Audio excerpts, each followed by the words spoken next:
Hello, everybody. It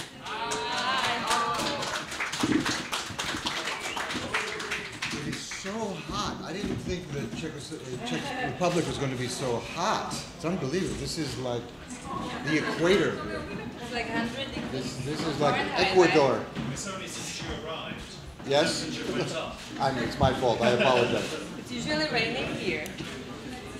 So how you should we brought do the this? sun. This is your seat. Okay, they give me nuts. Look at Yes, this. this is your food.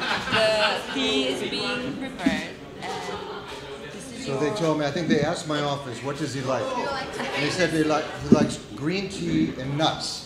So they have nuts and green tea, which I'm willing to share with all of you. Maybe one and one. Water's great, yeah. Still, please, thank you. Okay, do I need this? Is this the way I should do it? I think so. But I mean, many people speak English here, so it's just for the Czech translation. Okay. And this is on? This is working? Yes. Okay. I hope so too. Ladies and gentlemen, let me just remind you quickly that this is Richard Gere. And I forgot. She's doing this for me. he is bringing us this year 3 movies. One has just celebrated 25th anniversary. That's Pretty Woman, which is going to be shown today at 11 p.m. at the Letní Kino, at the outside theater. And there are 2 brand new movies Mr. Gere is bringing, which is The Time Out of Mind, which is still going to have 2 more screenings besides Time Out of Mind, which is still going to be having 2 more screenings after the yesterday's opening night, and Franny, which is also going to have 2 more screenings towards the second part of the festival. So we obviously welcome all your film questions starting right now. Mr. Nick. Are we ready? Thanks. Right, okay, Nick Holdsworth from The Hollywood Reporter, so you don't need your headphones. Okay. Welcome to KVIFF. Thank you. It's 30 years, well over 30 years, since you appeared in the Broadway play Bent, Yeah. which they're now putting a new production of in Los Angeles. No, I didn't know. Yep. It's the first new production since the 1980 Broadway production. Can I ask you, when you played that role in a play which is rather controversial and very timely now, given the gay marriage vote in the US recently, or decision of the court, what advice were you given when you took that role? That was a controversial role to take, and yet that is often seen as a role which brought you to the attention of a wider audience and helped propel your career in film. Every once in a while, somebody brings up how daring it was to do that, and for me, it wasn't. It was a brilliant play by Martin Sherman, and I like Martin and I like the director. It seemed like an important piece to me about the human yearning for love and how irrelevant it is if you're a man or a woman or an insect or a dog or whatever. We're all leaning towards love and connection. So that's the only thing I saw in it. I didn't see it because it was 2 gay characters. I didn't think it was dangerous for me at all. I didn't even think about it. Did it change your career? I mean, there's this famous spoken word sex scene, which critics wrote about at the time. Yeah. I mean, do you feel that playing that role changed your career arc in some way or helped your career in some way? I've never thought of my work as a career that way. You know, I just never have thought about as planning out a career, or it's just not the way I think. What it was a brilliant play and an opportunity to be on stage. I came from the stage. So of course it was wonderful to be able to live at home. I lived in New York. To do this wonderful play on Broadway with people that I wanted to work with. You know, beyond that, I honestly have never thought of career. Never made any choices that way. Any thoughts about the play now being put on again? Well, it was, when Marty wrote it, it was just in the very beginning of the HIV/AIDS crisis. So it resonated very much with that. And now, as you say, with the gay marriage issue. I don't know, is gay marriage legal here? Yes, It is, and has been for some time? 2006. Really? So you're way ahead of us. Much more progressive country, Czech Republic. So Tiziana Ariko from the Austrian television. Hold on. It's English. Oh, it's English. Yes. It just sounds different. So you're here in KVIFF and you're presenting Pretty Woman, as the lady said before, but we see also 2 new films, and it shows a great variety of your acting. And yesterday you also got the Crystal Award for cinema contribution, for world cinema contribution. What does that prize mean to you? What was the What does the prize mean to you? The prize? Yeah. Oh, as I said last night, you know, you have an extraordinarily rich culture here. Everyone knows that. And a very interesting one of being between these 2 large, powerful cultures, the Germans and the Russians. And the dynamics of this over centuries, many centuries, has, I think, enriched who you are as people, enriched who you are as artists. The festival here is one of the most highly thought of festivals because it's really about the art. You know, it's not so much about the song and dance of it, but it's filmmakers, it's serious filmmakers from around the world, but, you know, primarily Eastern Europe. So to be celebrated here in this place, but also in this very highly thought of festival is a great honor to me. Hi there, another question in English. You don't need your headphones again. I recognize that accent. You do, it's good. Richard Moe from I for Film and BBC Culture Studio. I was curious last night, you mentioned that the most important role in your life is actually being a father. Yeah. But very recently, you've been going out to work rather a lot. You've had 4 films, I think, more or less back to back. Yeah. How do you manage to get your work-life balance in check? Is it quite tricky to do that? Well, one thing is to, I live in New York, so making movies in New York, it's, you know, I have fairly normal hours, and I usually insist on having my weekends off so that I can be with my son. And it turned out that almost all of these movies were in New York. We shot them in New York or Philadelphia, which is very close.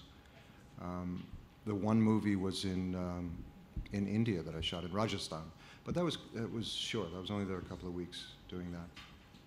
It's not that hard to balance these things, you know, and you pick and choose. I choose to be with him. So I make choices to work on things that are close or not to work at all. That's fine. It was very rare to find 4 movies back to back that I wanted to do and they wanted me to do. I don't think I've ever done that before. And just one last question from me, if I may. Hollywood has just kind of woken up to silver cinema for older people. And you've obviously played your part in the Second Best Marigold Hotel in that phenomenon. Do you think that that is a good thing, that Hollywood sees that there are other niche audiences for certain kinds of cinema? And obviously, that particular age group of which you and I are a member need to have films for them to see, as well as all the obvious blockbusters and comic strip stuff. Yeah, Thank you. I don't want to go into a discourse about the movie business now, but I mean, certainly there's... The realities are that the movies that are made for older moviegoers who don't particularly want to go to the high-tech, high-action movies, the parameters are fairly well prescribed. You have to have a small budget, right? You have to have a story, a real story, a narrative in the traditional sense of a narrative. And you have to have people who are recognizable, like we did in Marigold. I mean, they were all actors who were recognizable, and people, older citizens who want to see a movie would recognize them as actors that they would want to see. You can't buy an audience like that. You can with a high-tech movie. You can make it look so zappy and put so much advertising out there that you'll get an audience for 1 or 2 weeks and maybe pay back your production costs. But it's a whole different thing of making this a drama. I mean, the reality is you can't describe movies now as a drama because you'll never get financing. You've got to find out some other way of talking about it. And it's a huge change, certainly in my life, because when I started making movies, what are now independent movies were being made by studios. All of my movies were made at studios. But they were kind of adventurous, low-budget films. But there was a place within studios that they wanted to make movies like that. The people who were running the studios had great pride in making those movies, the adventurous small movie. But that's now the independent world. Hi. Aleš Hudský, Strategie, Prague. Yesterday we have seen the edit of your roles. I missed Days of Heaven. How do you remember this role? I think it was quite an important one for you. Yeah, it was interesting to me. I mean, I'm old enough now that they do, festivals do a lot of these compilations of my career. And I'm always amazed. They're kind of a Rorschach test of how people see me, of how they put together these clips. And it was, yeah, as I said, it was the first time I think I've seen one of these that didn't have Officer and a Gentleman, and it didn't have Days of Heaven. Days of Heaven was the first real movie that I made, and of course I remember seeing a movie in New York when I was beginning as an actor, and I was working in the theater regularly. I was able to support myself, and it was a movie, it was Terry's first movie. Badlands, thank you. So I saw Badlands, which had this incredible review in the New York Times. So I went to see it, and it was playing on 42nd Street. Didn't even have a decent theater that it was playing at. And I went to see this movie, and I remember coming back and talking to my agent and saying, this is someone I want to work with. I love that movie. And a few months later, I got a call that Terry Malick wanted to see me. And we started the process of auditioning and putting actors together so that these 3 actors that were going to be in the movie would fit together. So this went on forever. But then we made the movie, and it was one of those very special experiences. It's a beautiful film, not because I'm in it, it's a beautiful film. And it was meaningful to me to start my career at such a high quality level. I spoke to Terry just a few weeks ago, actually.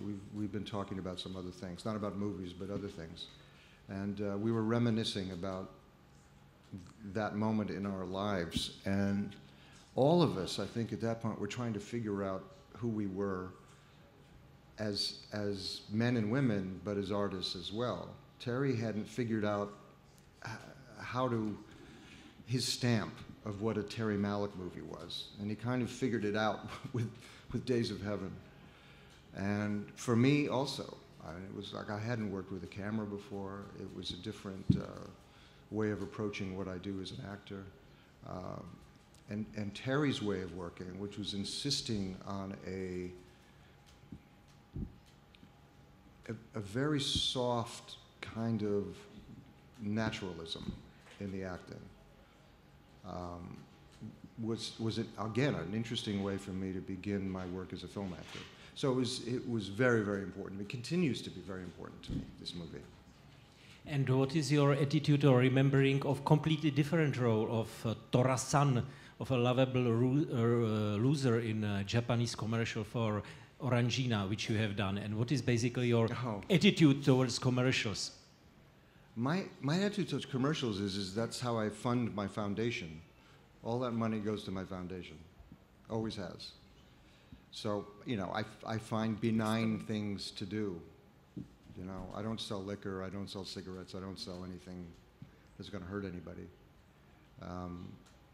And they've been very generous to my foundation, so I'm happy to do it. Nice people, you know. My son likes the product. Hi, Richard. I'm coming to to Israel. You made an amazing performance in the Owen Moverman movie. I hope you will win the Oscar. You made 2 films lately with Israeli directors, Owen and Joseph Sider. So how was the experience? Do you think they are unique because they're Israelis? Maybe they're a little more complex because they're Israelis, yes.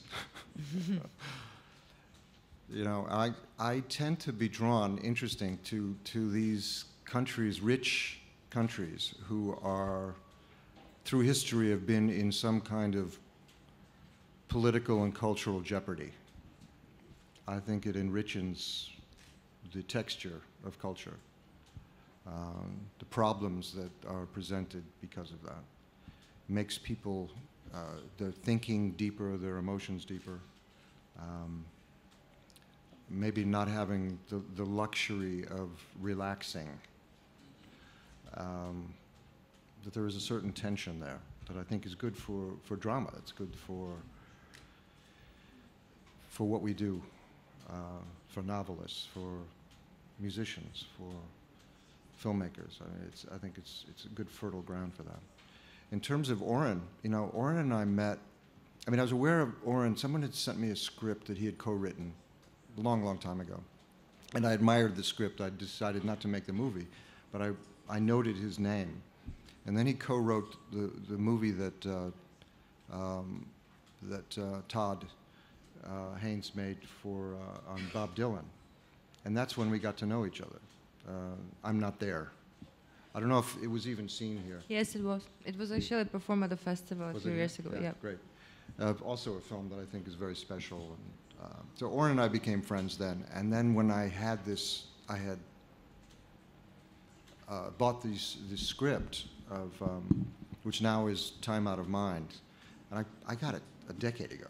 I think 12 years I've been working on this movie. Oren and I just ran into him somewhere, and he said, "What are you doing? What are you doing?" And I said, "Well, I have the script. I can't quite figure out how to make it work. There's an essence there that is important." And I said, "There's a book that kind of struck me as the template of how to make this movie, and it was by a homeless man named Cadillac Man in New York. And the book was called Land of Lost Souls. And it was his life story, but it was done in a very artless way. It was just the facts. This happened, that happened. It was very dry, but within the dryness, it was so real that it became very emotional, reading this book, exceptional. That gave me the approach of how to make this movie. And Oren, again, felt it from this book also. And we took, some essential qualities from this guy's life and the way he presented his life and his emotions and made this movie. Oren and I have a very special connection. We're already working on a couple of other things. And as you know, he produced the movie with Joseph Cedar. Joseph Cedar is another story. Joseph is, I think clearly he's the best Israeli film director right now. And is well known for Footnote, I think was his last movie, and Beaufort, another movie before that, who've been playing the art festivals. Joseph is an extraordinary writer. When you read his script, the script of Oppenheimer's Strategies that I made, it was like reading fine literature. It was so thought out, so perfect.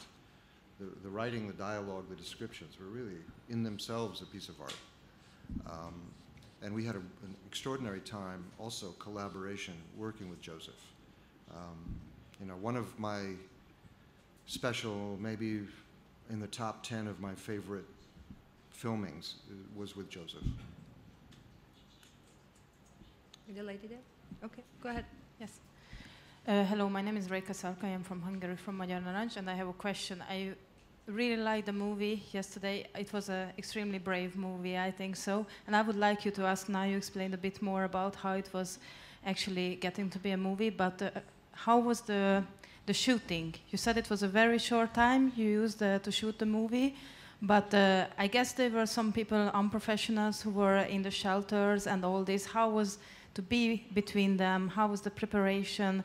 How did you put some movements, some signs? Because you were extremely convincing for me, actually. And I want to ask also that if after being ready with the movie, some parts stayed with you in your life, could you get out of it? Because for me it was very, very deep. I need about an hour and a half to answer that question.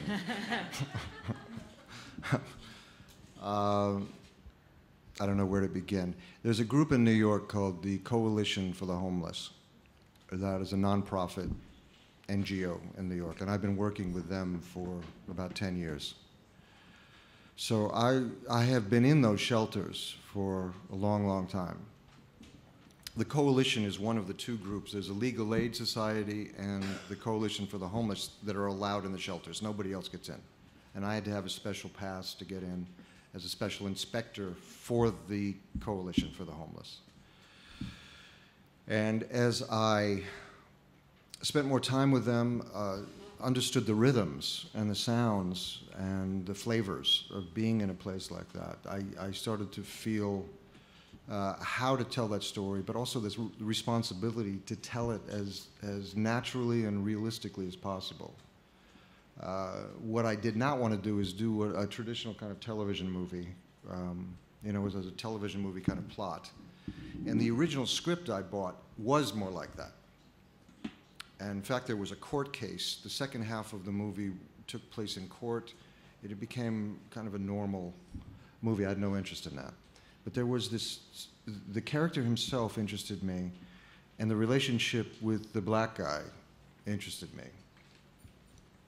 So that was the core that we started with when we did this massive rewrite. The idea, one, just in terms of filming and the visuals of it, there was, there's a photographer working in the 50s and 60s, mostly, named Saul Leiter. Not a famous photographer, but an extraordinary one, who when everyone else was doing black and white street work, like Bresson and Cornel Kappa and all these other guys that were doing street photography. This guy was in black and white. This guy's doing color. And he was using glass and windows to shoot through layers of things constantly. And a really beautiful work, I mean, extraordinary. Even today, I was looking at a book of his work just a week or two ago again, and I was amazed at how unique and special and layered his work was. So I think that was the impetus for the visual frame that we had. We carried glass with us all the time to put in front of the camera, to create reflections and layers. We also had lenses. I mean, I wish that Oren was here to describe to you his process, but we had two very long lenses. One was a 600 millimeter and the other was a 900 millimeter. And those are the only lenses we used in the entire movie.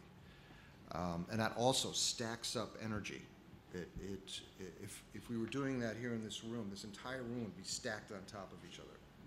You know, so you get this really dense feeling. And it was, to be in New York City with these kind of lenses, and the energy of a city like New York, and having it stacked up, and then have someone still inside of that is very powerful in terms of imagery.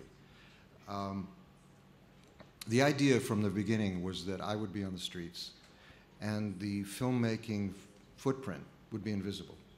So the filmmaker, the camera, and the director and the technicians were always in either a storefront or on a roof or on an apartment shooting out of a window, or if we had to be on they had to be on the street, it was under a men-at-work tent. So no one was aware of a camera. And it was only me out on the streets and with real people. This was nothing was set up. There was nothing where we had extras trained to walk through. That was real. Every time I'm on the streets or in the train station or anywhere, nothing was set up. It's just me out there with New York energy. And so the first day that we were going to do a test, and it was a test of, we were all kind of nervous about it. We were calling it test. Costume, hair, camera stuff. And it was going to be in Astor Place and down in Greenwich Village. Very busy place in the village in New York. And this was a very important test because the whole idea of our film was that I was going to be out on the streets. And if it didn't work, we had no movie. I was a little nervous about this because these are not places that normally I, as Richard Gere, can walk around. For whatever reason, I can't explain it, I have a lot of attention when I'm on the streets. And so he set up the cameras in a Starbucks, and I was around the corner with an AD and a walkie-talkie, kind of an FBI walkie-talkie. And so we were communicating, said, okay, we're ready. Come out into Astor Place now. So I came around the corner, and I was totally in character. And I stood on a street corner, and I kind of had my hat down. I was a little nervous about it all. No one was paying any attention to me. Nobody. And I had a coffee cup, and I started asking for change. Just simple. I wasn't attacking anyone, just spare change. Can you help me out? Spare change. Can you help me out? We shot for 45 minutes, because we were shooting digitally too, so we could do these long takes. 45 minutes. No one paid any attention to me. And some people put some money into my cup, but they didn't make eye contact. I think I made like $2.50. I was very unsuccessful as a bum on the street. And that shot is actually in the movie. Towards the end of the movie, that part of that shot, the test shot we did, is in the movie right now. But for me, it was an incredibly profound experience. Obviously, in my life, there's a lot of expectations on me. You know, I'm the movie star coming here, so you have questions. I'm supposed to have important answers and the rest of this. The same guy on a street corner with a coffee cup, no one pays any attention to. And if anything, the guy on the street corner is probably closer to who I really am than the movie star in a tuxedo and a red carpet. So for me personally, it was a profound and deep experience. Also to see the energy of people, being the recipient of the energy of people coming close to someone on the street corner. I saw people go through such changes. From 2 blocks away, I could see them making a decision about, oh, here's someone panhandling, he wants money. And already they're going, I don't want to give him any money. And then, I don't want to give him any, why is he asking for money? I feel guilty I'm not giving him money. Why does he make me feel guilty? What right does he have to make me feel guilty not giving him money? And all this is going on inside of people's heads and their hearts as they're walking towards me. And people often, they talk about people on the street as being invisible, and that's partly true, but it's the imagery for me that is closer to it is a black hole. It's more like being a black hole in the universe, is that people are afraid of being sucked into a black hole of failure and misery and pain. And so that sense of dislocation of being a black hole in the universe obviously makes people crazy. Mental illnesses start to arise. I think we see it in this character as well, how quickly he descends into mental states that are outside of the reality structure. Sorry? The role of the father. Yeah? How was it for you? To play the father to Jenna in the movie. Well, very emotional. You know, I mean, first of all, she's a wonderful actress and one of the best actresses I've ever worked with. The way Oren wrote it and the way we played this movie, there's a lot of silences. And most of our lives are in the silences. The emotions of our lives are really in the silences. They're the emotions that are welling up inside of us before they get expressed. That's where we wanted to live in this movie. Whatever the pains were, whatever the mistakes that were made, the slights, the anger, the lack of care, the abandonments, the betrayals, all those things that people go through, and these two people, the father and daughter in the movie, went through, I think become palpable in the silences in that bar. That bar scene is just, it's hard to take. For me to watch now, it's hard for me to take. But I think very real. The silences are more important than anything else. Nemetova from the Faculty of Mass Media and Communication, Slovakia. And in these two movies, in one you play the homeless person, and in the other one the millionaire. So I would like to ask you which one was harder to play, and also if you Well, a find billionaire, because I've never been a billionaire. I've been homeless. And also, if you find something similar in these two characters. You know, someone else brought it up to me. I can't. You brought it up. It was you. I should have been quoting you because I was saying some really intelligent journalist said, but it was you. She said, why don't you say it? Say what you told me. I said that none of them has a job, right? Neither of them has a job, and they are both quite unhappy, so I find them quite similar.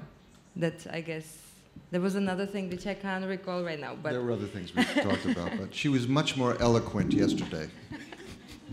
Well, Anyhow, yeah, look, I think in both of these movies, by the end of Time Out of Mind, I don't think you're thinking about a homeless man. You're not thinking of labels.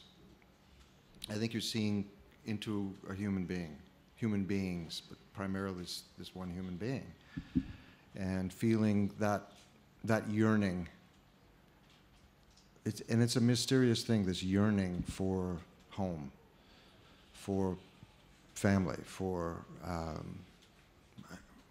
who are my people? Where's my village? My place in the universe. It's a very mysterious yearning we all have. It comes from a very primitive place. I think that's what one is feeling at the end of this movie. Not the homelessness, not the clothes, it's irrelevant. We're feeling something deeply human that we all share. And hopefully.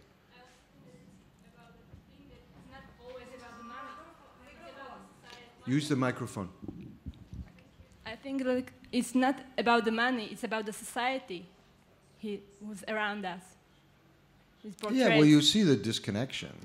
Yeah, but I think we wanted to do a film, we weren't watching it, but we were in it. All the choices that were made in terms of the sound, in terms of the visuals we were using, were to immerse us in the life of someone who is dislocated, who is outside of time and space, time out of mind. He's not going anywhere.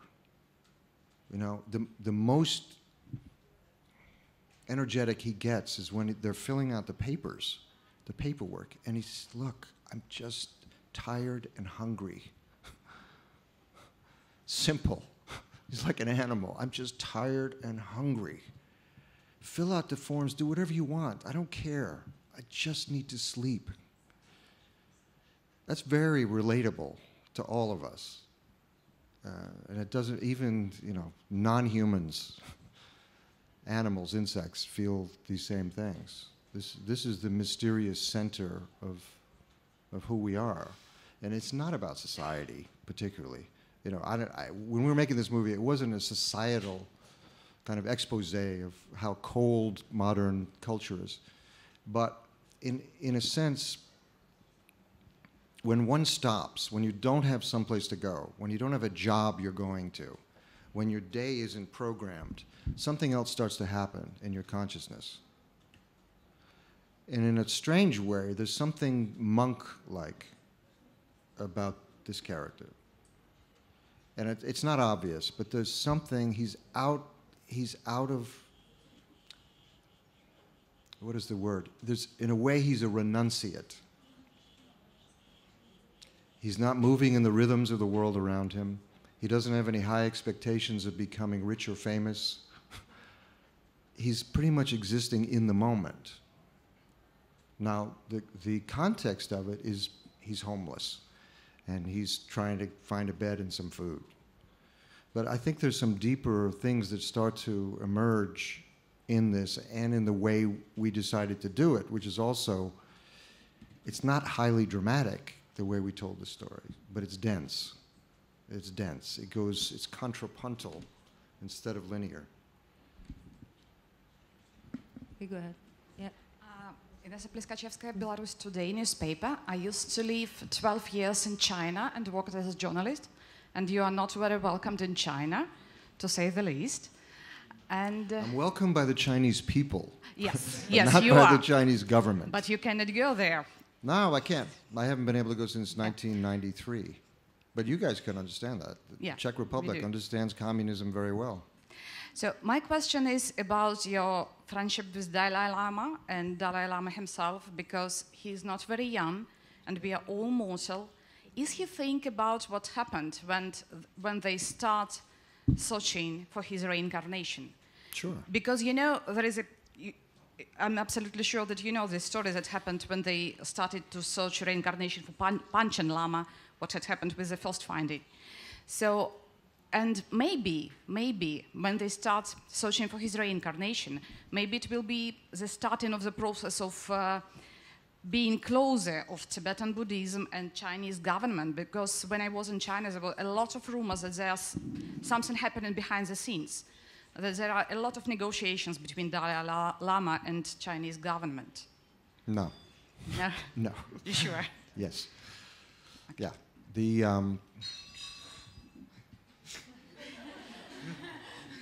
that means I'm not supposed to talk. Maybe. Yeah. Look, the lady's bringing up an episode with the Panchen Lama. Panchen Lama, the previous Panchen Lama. These are all very long stories to get into, but the Panchen Lama stayed in Tibet when the Chinese invasion came in 1950. Sometimes we say 1949, but it started in 1949, but most of it was in 1950. There was an uprising against the Chinese in the capital of Lhasa in 1959, and that's when the Dalai Lama escaped, and he was a young man at the time. The Panchen Lama, who was considered maybe the second highest Lama, stayed and spent many years being humiliated and tortured in struggle sessions. I don't know how they translated into Czech, but same kind of thing I'm sure you had here with the Soviets, struggle sessions and humiliations and jailing and torture and all that. He got out of jail many years later and became the leader of Tibetan Buddhism, but he was also a member of the Communist Party. He started to speak out against the Chinese treatment of Tibetans, and a very famous paper in 1959 that he was to deliver. And mysteriously, he died that same year, 1989, sorry. And so the reincarnation was found. This is a long story. I'm making it as short as I can. Reincarnation was found and was named by lamas inside of Tibet and also by the Dalai Lama in exile. The Chinese communist authorities kidnapped this boy who was 6 years old at the time, and he has not been seen since. With all his family. With all his family. With his family and also with the high lamas from that district that were part of the discovery. They're all gone. No one has seen them. And we still are asking for information about the Panchen Lama. The US government is still asking for information about the Panchen Lama. In the meantime, the Chinese presented a young boy who they said was their Panchen Lama. So he's been paraded around as the Panchen Lama, but the Tibetans don't pay any attention to him because they know it's bogus. There is a fear, and it's a based in reality fear that the Chinese will try to co-opt the next incarnation of the Dalai Lama. In fact, the Chinese Communist Party has said that it's only up to the Chinese to decide who the Dalai Lama will incarnate as, which is a little bizarre because by law, the Communist Party is atheistic. They don't believe in religion in any way whatsoever. So there's a drama going on now about who will decide who is the next Dalai Lama. The Dalai Lama has said, well, first of all, he's not going to incarnate inside of China if it's still controlled by the Chinese communists. And in any event, it's up to him where he and how he incarnates, not the Chinese Communist Party. So there's this absurd line of reasoning and declarations from the the Communist Party. But again, you have such experience with the absurdities of a Communist Party. You'll understand the position of the Tibetans quite well. It will change eventually, as it changed here. And there will be a Prague Spring in Tibet. Things will change. We have to be patient, and we have to keep the Tibetan culture alive in the meantime, because the Chinese are doing their best to completely eradicate it. I'm afraid this is it. I'm sorry. What? But congratulations. We Tell you discussed what, the we'll politics take only. one more. Okay, thanks. I don't want to end on Excellent. something as down as that. Okay. Sure, so you choose. Okay. Hello, Jakub Schweiner, Internet Movie Database. I would like to ask you whether you heard a part of your movie dubbed into Czech language. I'm sorry, say it again. Have you ever heard a part of your movie dubbed in Czech? into Czech? No, never have. What's the voice like? You should. I think from Is it anything like my voice? No. Quite different, but from 80% Vladislav Beneš, and he does you quite well. And you two, I think you two are... The one I don't like is a very nice man. I've met him in Italy. But there's one guy who does me, De Niro, Stallone, Dustin Hoffman. We all have the same voice. And it's like this. It's down here like this. And he said for Czech TV that he thinks you think a lot when you play, and I agree. And is there a movie that wasn't so thoughtful for you, that it was easy without so many thoughts when you played? I'm not quite sure what we're asking here. Tak mi to řekněte, já Do it in Czech. Do it in Czech to her and she'll translate. Vladislav Beneš řekl pro Českou televizi, že Richard Gere u všech rolí jakoby dost přemýšlí a jestli je nějaká role, která byla pro něho snadná, řekněme, u které nemusel tolik přemýšlet. Ještě. If there is a role you didn't have to think so much. What? So much when you played. Let's an easy role. Yeah, just like without any deep thought. What's the question? This is the question. Roles that might be easier to do, that you don't require so much thought. But what's the From your career. Is he asking if I should do more? No, if there ever was. Thank you. Were there any roles that you did where you weren't required to think a lot? For instance... We'll put it together slowly. I'm not quite sure the question. I can't imagine doing something without thinking. So it's like, whatever we do, there's some kind of a thought process. I think there's a simpler question you're asking. I'm drawn to complex characters. Yes. So yeah, of course, it's more interesting playing someone who. I can only play something that somehow relates to me. Otherwise, it doesn't work. So there has to be some kind of an emotional affinity.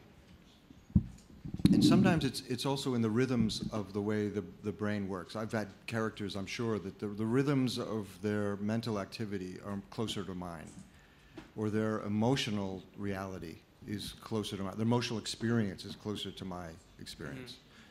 But it's obviously more fun when you're reaching a bit into territory you don't know, where you're taxed as to trying to figure out why a character is motivated to do this, why he somehow these choices for the character, he goes here instead of here, and you have to go deep into the psychology of a character to make it real that decision happened. Much more fun to do that.